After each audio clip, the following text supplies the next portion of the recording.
Selamat pagi anak-anak kelas 4 yang hebat. Kembali belajar bersama Pak Guru.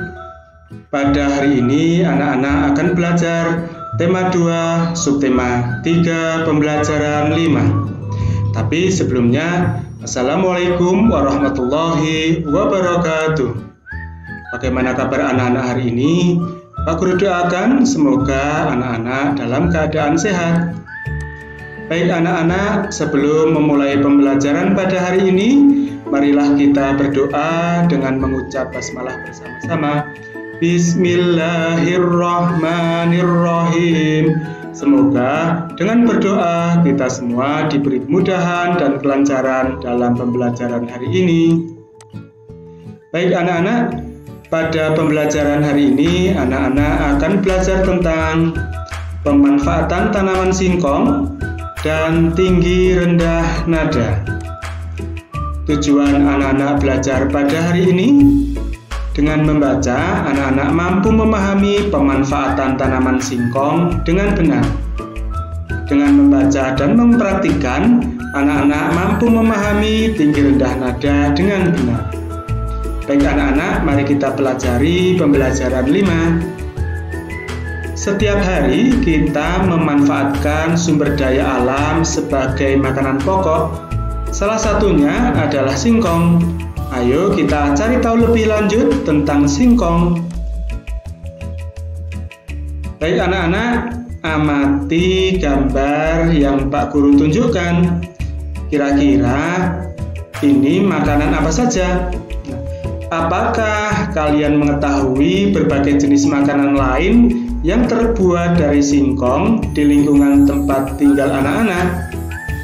Silahkan anak-anak bisa mengamati di lingkungan sekitar anak-anak, apakah ada makanan yang terbuat dari singkong selain yang sudah Pak Guru tunjukkan. Lalu, apa manfaat singkong? Singkong, Indonesia merupakan daerah tropis yang kaya akan hasil sumber daya alam. Salah satunya adalah singkong. Singkong merupakan potensi besar untuk dikembangkan. Singkong merupakan sumber kalori pangan yang murah. Singkong dikonsumsi sebagai salah satu makanan pokok oleh masyarakat. Singkong merupakan makanan yang kaya karbohidrat. Terdapat kandungan gizi seperti protein, vitamin C, kalsium, fosfor, kalori, lemak, zat besi, dan vitamin B1 pada singkong. Dengan berbagai kandungan gizi yang terdapat pada singkong, maka singkong baik untuk dikonsumsi. Umbi singkong merupakan sumber energi yang kaya serat dan karbohidrat, namun miskin protein. Sumber protein justru terdapat pada daun singkong. Hampir semua bagian pohon singkong bisa dimanfaatkan, mulai dari umbinya hingga daunnya. Umbi singkong biasanya hanya diambil dagingnya saja untuk digoreng atau direbus serta dijadikan tepung tapioka.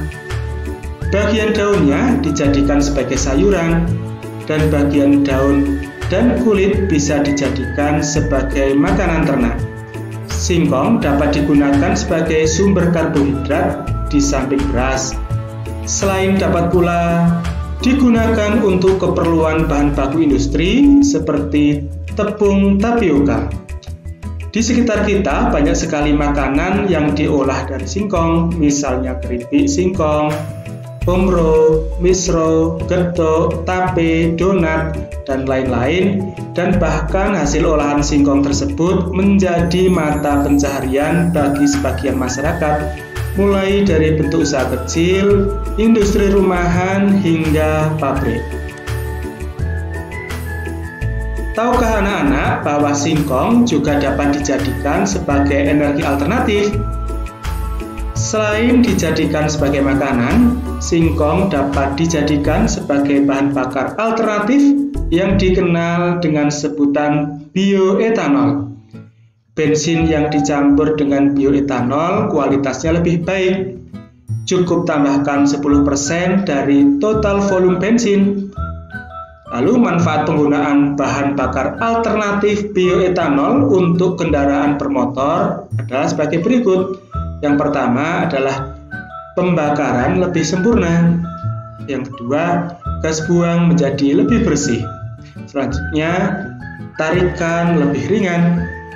Kemudian suara mesin lebih halus, hemat bahan bakar hingga 20%, memperpanjang usia mesin, ramah lingkungan karena bisa dibudidayakan, menghemat penggunaan bahan bakar fosil, dan mengurangi pencemaran.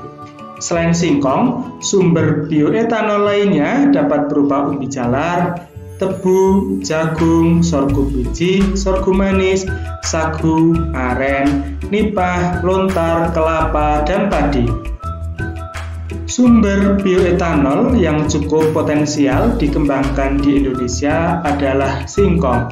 Nah, itulah bentuk energi alternatif dari singkong dan makanan lainnya. Wah, ternyata singkong juga bisa dijadikan energi alternatif. Bahkan bisa menghemat bahan bakar sekitar 1/5 atau 20%. Baik anak-anak, mari kita amati. Kira-kira anak-anak ini sedang apa ya? Benar sekali, anak-anak ini sedang bernyanyi. Pernahkah kalian menyanyikan sebuah lagu? Nah, pada saat menyanyikan lagu, kita harus memperhatikan tempo dan tinggi rendah nada. Baik anak-anak, kita lanjutkan pembelajaran kita di pembelajaran 6. Dalam pembelajaran 6 ini, anak-anak akan belajar tentang hak dan kewajiban terhadap lingkungan dan gagasan pokok dan pendukung teks visual. Tujuan anak-anak belajar pada pembelajaran 6 ini dengan membaca, anak-anak mampu memahami hak dan kewajiban terhadap lingkungan dengan benar. Dan dengan membaca, anak-anak mampu memahami gagasan pokok dan pendukung teks visual dengan benar. Mari kita pelajari pembelajaran 6. Wah, ternyata kentang juga dapat menghasilkan energi listrik. Mau tahu caranya? Mari kita perhatikan. Tahukah anak-anak bahwa energi listrik juga dapat dihasilkan dari kentang? Berikut cara kerjanya. Bahan yang dibutuhkan yang pertama adalah beberapa buah kentang, masing-masing dipotong menjadi 2 bagian sama besar. Kemudian yang kedua, kabel atau kawat sebagai penghantar arus listrik. Kamu dapat menggunakan kabel atau kawat dari percobaan yang sebelumnya. Kemudian yang ketiga, 1 buah bola lampu senter. Yang keempat adalah penjepit buaya. Dan yang kelima, seng dan logam atau koin kuning dan putih sebagai kutub positif dan negatif. Cara membuatnya yang pertama adalah tancapkan seng dan logam pada kentang yang sudah dipotong. Kemudian hubungkan seng dan logam menggunakan rangkaian kabel atau kawat yang telah dipasang pada penjepit buaya dan hubungkan pada bola lampu. Maka bola lampu akan menyala, tetapi arusnya itu kecil. Nah, silahkan anak-anak bisa mempelajari cara menghasilkan energi listrik dari kentang. Kewajiban dan hak kita terhadap lingkungan. Kewajiban kita terhadap lingkungan adalah menjaga kelestariannya.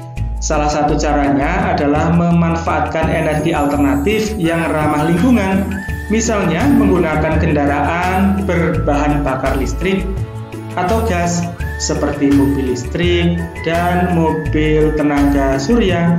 Anak-anak bisa mengamati gambar mobil listrik yang sudah Pak Guru tunjukkan. Energi alternatif adalah energi yang ramah lingkungan dan tidak pernah habis, misalnya energi yang berasal dari air, angin, panas matahari, dan sumber daya alam lain yang dapat diperbarui. Kita juga berkewajiban membangun dalam gedung dengan memperhatikan aspek ramah lingkungan, misalnya membangun gedung yang menggunakan cahaya matahari sebagai penerangan di siang hari.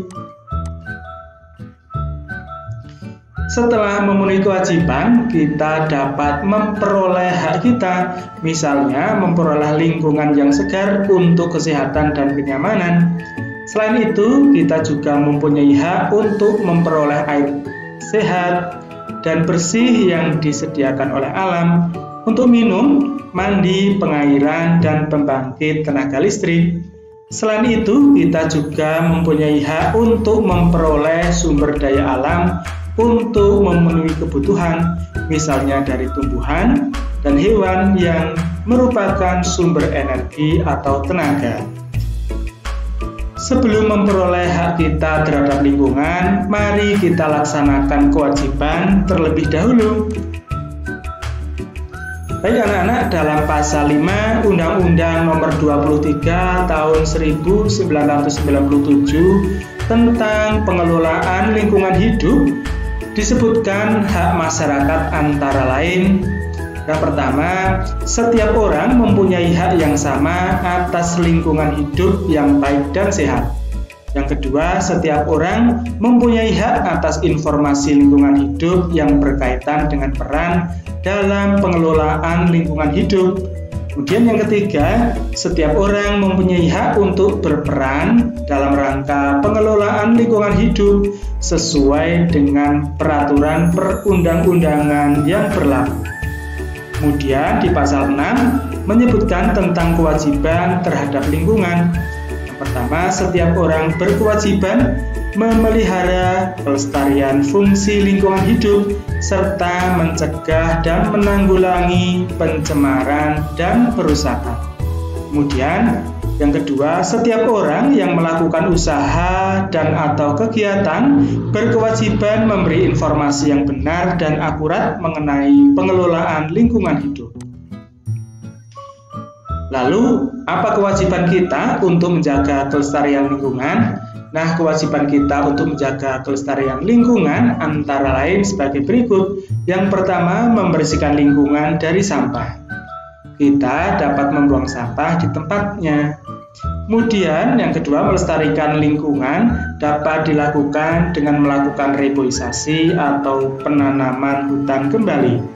Kemudian yang ketiga, menjaga kelestarian lingkungan dapat dilakukan dengan memakai kendaraan yang ramah lingkungan.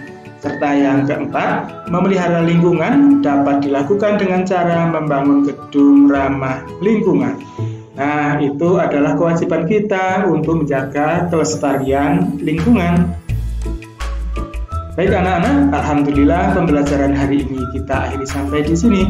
Pada pembelajaran selanjutnya, anak-anak akan belajar tentang tema 3.